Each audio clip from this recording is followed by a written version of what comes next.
Te reo ererangi o te mānia. This episode was produced in Otatahi by Plains Media, with support from New Zealand On Air.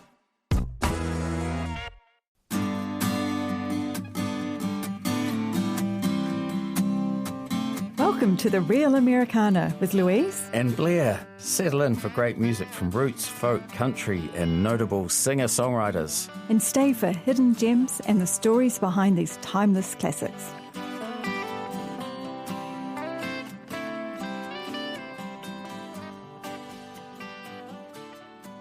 Welcome to the Real Americana, everyone. I'm Blair Morgan. And I'm Louise Morgan. And in today's episode, it's going to be one of surprise, where we spring songs on one another and just see what happens. Blair's chosen 2 songs for me, and I've chosen 1 for him. So, Blair, you're going to play the first song, and I have no idea what you've chosen, and then what's going to happen? Well, we're going to talk about the song, see if you do recognise it, and then we'll talk maybe a bit of backstory about the context for it and why it should be on our show. Okay, so this first song, do you think I will know it? Possibly, is all I'd say at this point. Okay, and it's called? It's called Railroad Man. Okay. Here it is.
Something good, but this engine no longer burns on wood, and I guess I may never understand.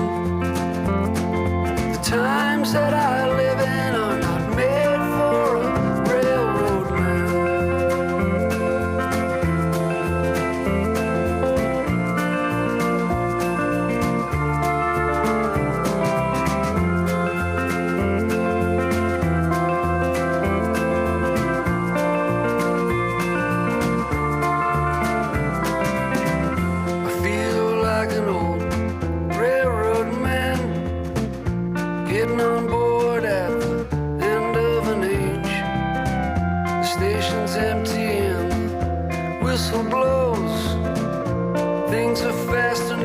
train is just too slow, and I know I can walk along the tracks.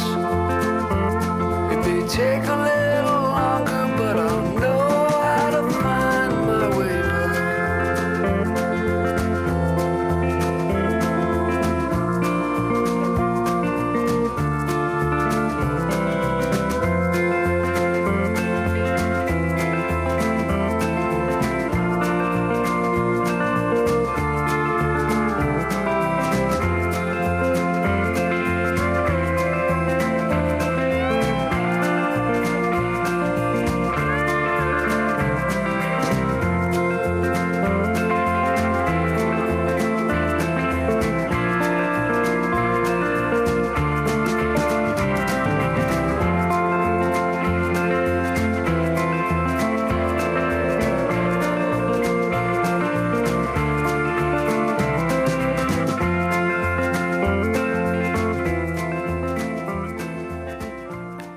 Back. That was Railroad Man by the Eels. Louise, have you recognise the song now? Yep, definitely recognise that. I've heard you play that at gigs, but I really couldn't tell you who wrote it or anything else about it. And did you like it though? Yeah, it's nice, easy listening. I'd give it a 6 out of 10 maybe. I certainly wouldn't add it to any of my playlists. But yeah, pleasant enough. Certainly Americana. Certainly got the rail railroad imagery. Yeah, the storytelling, the guitars. Yeah, look, I just think it's got a sense of journey and escape. It's, as you say, it's the train ride, the metaphor for something a bit more deeper going on with the character, and it's really just a four-chord circular structure. It's very simple, but I think one of the hardest things to do is to write a simple song and trying to get the message across, and I personally think that it does that really well. So that's the Eels. That's kind of almost like a pseudonym for Mark E. Everett. He's the main identity in the Eels. Essentially, it's just one person, which is him, and he's been around since the 90s. Okay. What sort of age is he? He is now, look this up, he's 62 now. Okay. Yeah. A couple of things about him, and probably this has informed the music over the years. He had a sister that died by suicide in the mid-90s, shortly followed thereafter by his mother from lung cancer, and then, believe it or not, he had a cousin that was a flight attendant on American Airlines Flight 77 that struck the Pentagon during the 9/11 attacks. So a few things happened there in that short period of time. And I think that informed the music for sure. He's still around. He's still playing or recording music. Another fact is at the age of 54, he became a father for the first time. Okay. Yeah. So the Eels say that was an album called Blinking Lights and Other Revelations, and I do believe it's well worth checking out. Okay, so my turn. It's your turn. Right. Okay, I'm quite excited about this. I asked ChatGPT to recommend a song, and I loved the song it recommended. The name, I first thought maybe it was a mistake because the name of the song is If We Were Vampires. Now, do you know the name of that song, Blair? I do not. Great. Well, my wish is that I'm going to introduce you to a musician you've never heard of before, and I'd like to thank ChatGPT because this song is beautiful. I'm sure they'll appreciate that. So. Look, you've always got to be polite when you talk to AI. Yes, so I got the song recommendation and I listened to it 4 times in a row. Okay. Very pleasant surprise. So it's called If We Were Vampires. Okay, let's have a listen.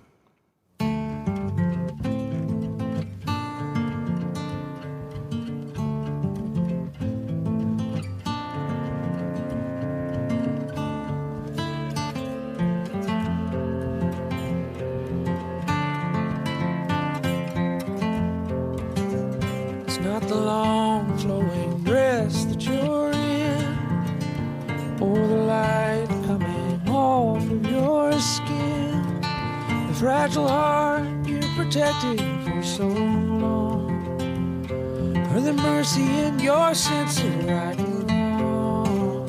It's not your hand searching slow in the dark, or your nails leaving love's watermark. It's not the way you talk me off the roof, your questions like directions to the truth. It's knowing that this can't go on forever. Likely one of us will have to spend some days alone. Maybe we'll get 40 years together, but one day I'll be gone. One day you'll be gone. If we were vampires and death was a joke, we'd go out on the sidewalk in the snow and laugh at all the lovers and their plans. I wouldn't feel the need to hold your hand. Maybe time running out is a gift. I'll work hard till the end of my shift and give you every second I can find, and hope it isn't me who's left behind. It's knowing that this can't go on forever.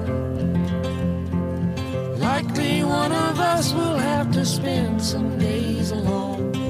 Maybe we'll get 40 years together. One day I'll be gone. One day you'll be gone.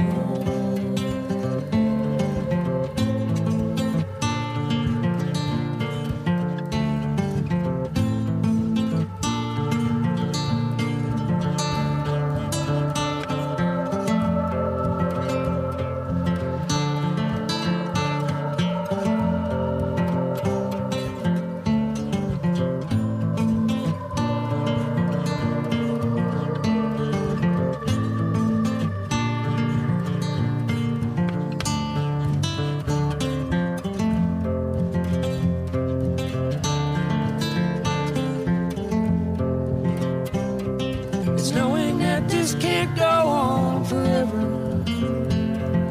Likely one of us will have to spend some days alone. Maybe we'll get 40 years together. One day I'll be gone. One day you'll be gone.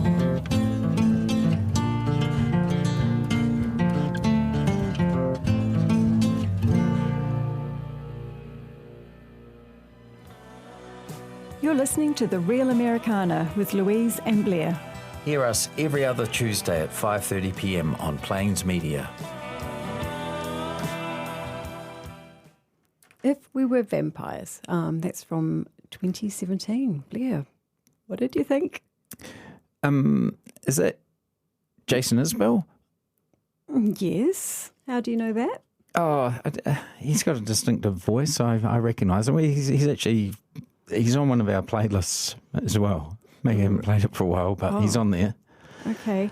I don't know much about him. The Drive-By Truckers, I remember that band from the early 2000s. And I remember he was married and wrote a bit about that because they ended in divorce around that time. Yeah. Yeah. Okay. So I've got to think about some things that you might not know about him. Okay. Anyway, the song, what did you think? Yeah, great song. Yeah. It acoustic-y. What did you like about it? I just thought the harmony's beautiful. I love the lyrics.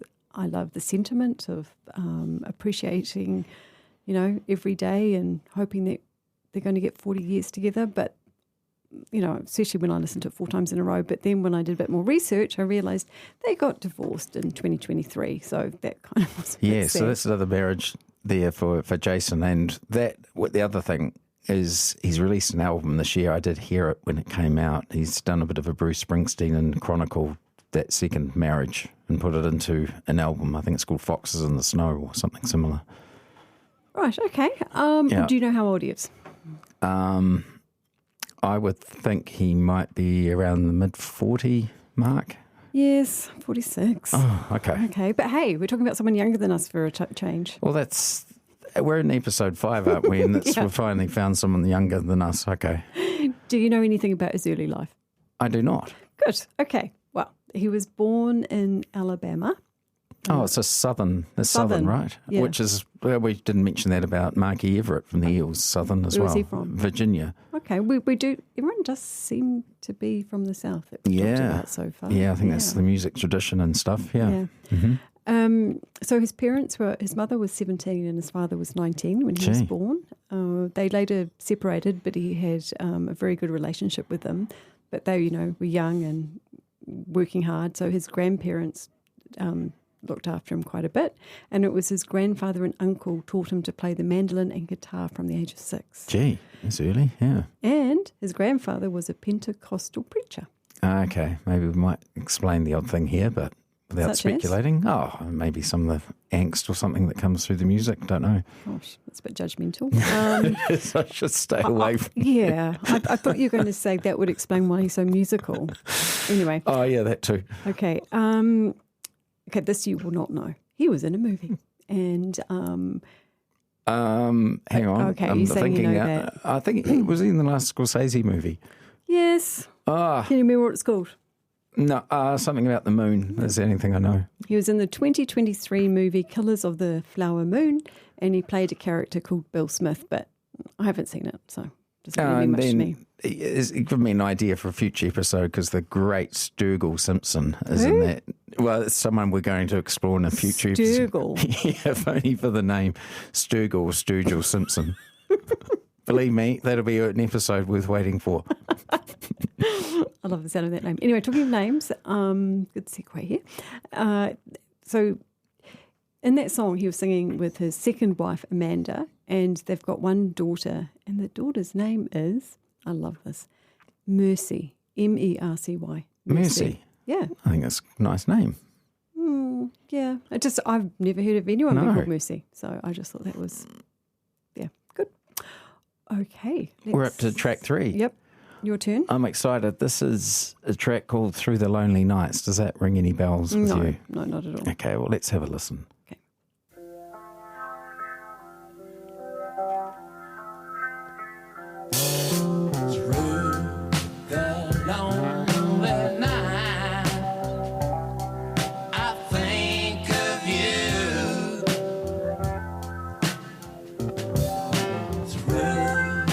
lonely hours, I dream of you.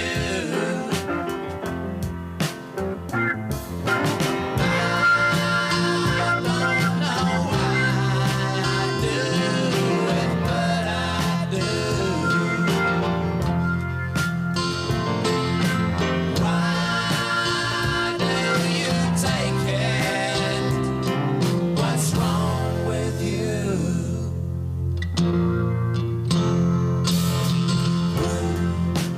Lonely weekends, I'm far from you.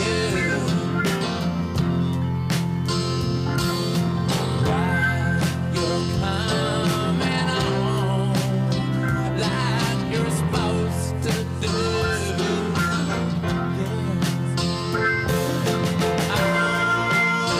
But you know me so well.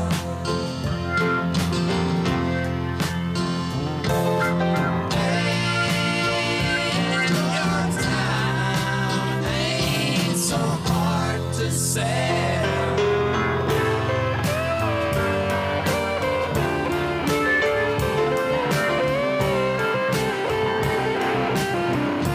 Every time I see you, every time I see you, every time I see you, every time I see you,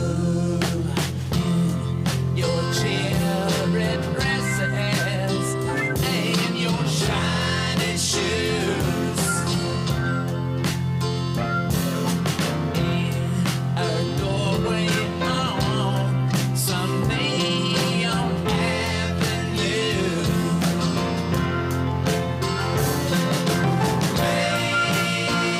Making the lonely pay for me. Why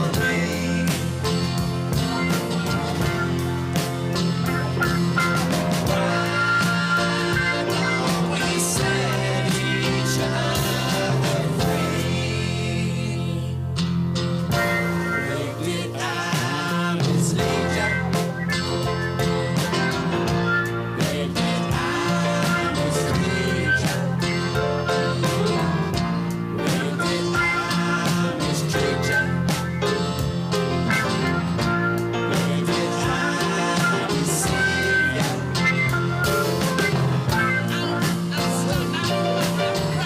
I'm stuck sitting in the doorway.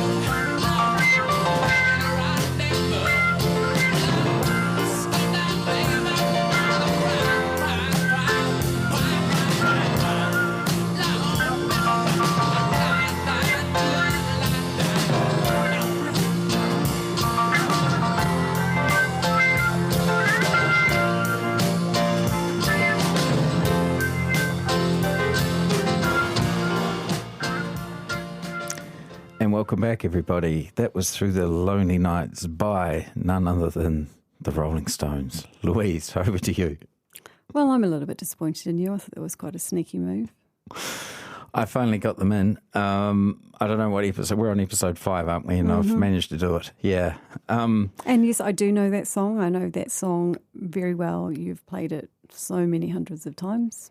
Well, I have through a playlist. It's got an interesting story, that song, because it didn't really become known until the early 2000s, because it was originally a B-side on their iconic track, or their iconic single, It's Only Rock and Roll, in 74. And so they just kind of tucked it away on a B-side. So if you had the vinyl, the single, you would have had it. Otherwise, no one did until really the streaming era, and then they put it out on a compilation. But I actually personally think it's one of the greatest songs I've ever written, Jagger Richards. And part of that is, does it remind you of anyone that we've already covered off? You put him on the spot. Graham, yeah, absolutely. I think the structure, the vocal between Mick and Keith, their harmonies, the structure, even the sentiment of the song. In your cherry dresses and your shiny shoes in a doorway on some neon avenue, making the lonely pay for me, why don't we set each other free? I mean, this is Jagger being very vulnerable. And I think around this time they recorded it, which was early 70s, late 72, they recorded this in Jamaica. I reckon that resulting album, Goat's Head Soup, was the last one where he was like that. And then he descended into a bit of parody, into the Mick Jagger that maybe we're more familiar with. But I do really think that that just marks a bit of a peak for him as a singer. And possibly Graham may have influenced it, because the timing kind of works. So Graham died at 73, and yes. the song was written in... They recorded that in 72, late 72 in Jamaica. Yeah, but Graham wasn't with them in Jamaica. No. He wasn't by all accounts there. But who knows? They hang out enough. They did. Yeah. As I say, that's conjecture. My theory. Yeah. So yeah, the Stones have made it. So and while we were away just listening to that track, we had another chat about... I didn't really listen too hard to that last one, to be honest. So yes, what we decided to do, because we've got a bit of time left, is that I've asked Blair to play a Jason Isbell song, the one that he says that I know, that's on a playlist that I don't even know which one you're talking about. So should we go out on that? Yeah, we'll go out on that. This is from an album he did in 2015 called Something More Than Free, and the song is How to Forget. Okay, well, thanks for listening. We'll be back in a fortnight, and yeah. Here it is. Bye-bye.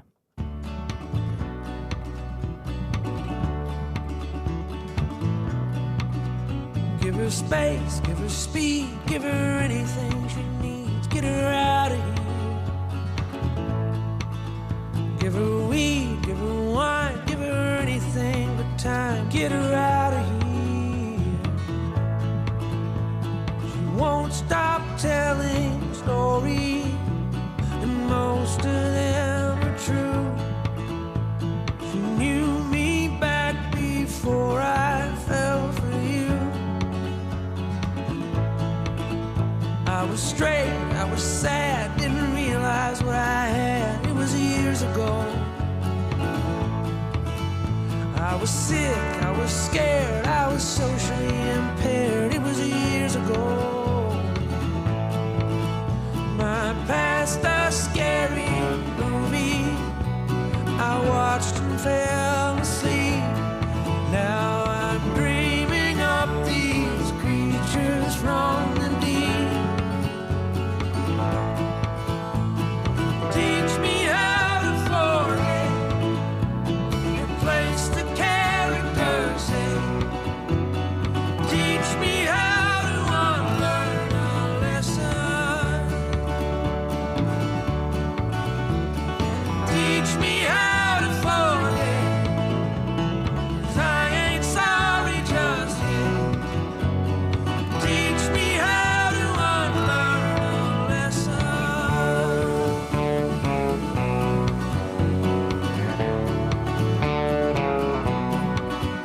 Have a seat, have a drink, tell the jury what you think. Was I good to you?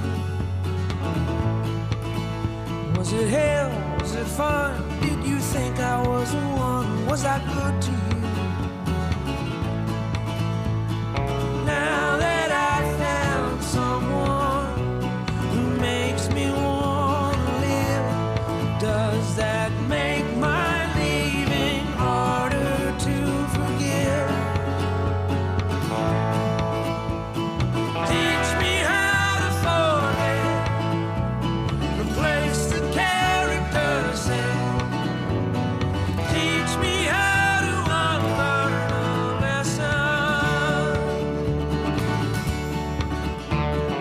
Teach me how to forget, 'cause I ain't sorry just yet. Teach me how to unlearn a lesson.